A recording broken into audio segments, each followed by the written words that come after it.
Guys, tayo mag-unboxing ng bagong biit. Yan, bumili kami ng bagong biit, guys, yung maraming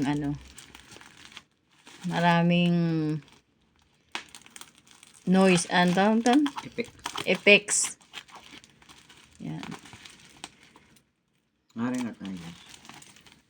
Sana ay ayos to, guys, kasi medyo mahal din, guys, nung binili namin. Sana ay matibay. I-unbox natin para kung may sira ay ipapakita doon sa may-ari.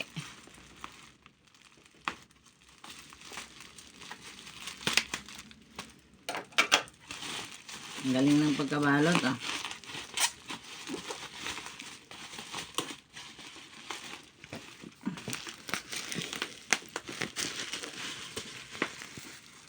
Ba't kagulo naman ito?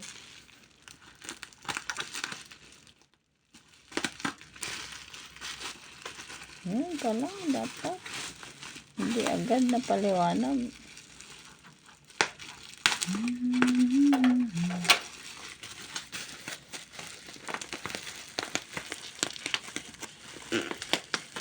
Yan, guys, ina-unbox ni Mike ang biit.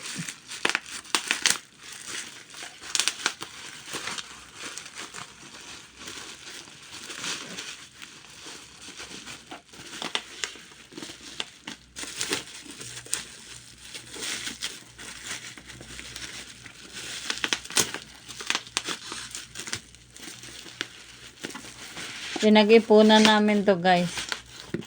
Araw-araw piso. Kaya makabili lang nitong biit na ito. Yan, baka yan ay kahon lang, walang laman. Bigat naman eh. Wow, ganda sana. Yan, pakita mo ang tatak. Ano ba? Tatak yan, tatak sound buhin. card, noise recording, do. Yan, tingnan natin, guys, kung ayos ang laman. Titimusan na natin. Wow. Tara! Ayan. Balot na balot talaga siya dyan, guys. Hindi masisira. Sana ito ay matibay. Ayan, yan na siya, guys. Wala pa. Nakaka-excite. Talagang dami ng baliktad balot. Pala. Yan na, guys. Ang bagong biit.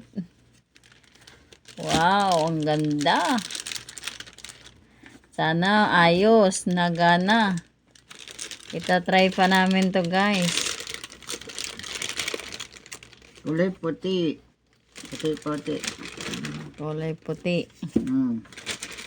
Volume. Hindi pa namin alam kung paano gamitin to, guys. Ba't na-icon agad? Siguro tinisting. Ayan. Volume. Oh, sadyang pang YouTube talaga siya, guys. Oh, yan, oh. Pangarap ko talaga, guys, magkaroon ng ganyang magandang biit. Sunod, guys, microphone naman. Yung microphone nito. Ang mahal lang, guys, yung microphone. Hindi ko kaya pa. Mag-iipon pa uli. Yan. Baliktad pa lang, bukas natin. O yan, itry mo na. Testing mo na, Papa. Pag-aralan mo. Yan ang Aralan pangalan mo niya. muna. YouTube mo na. Yan ang pangalan niya, guys. Oh. K1 Pro sound card.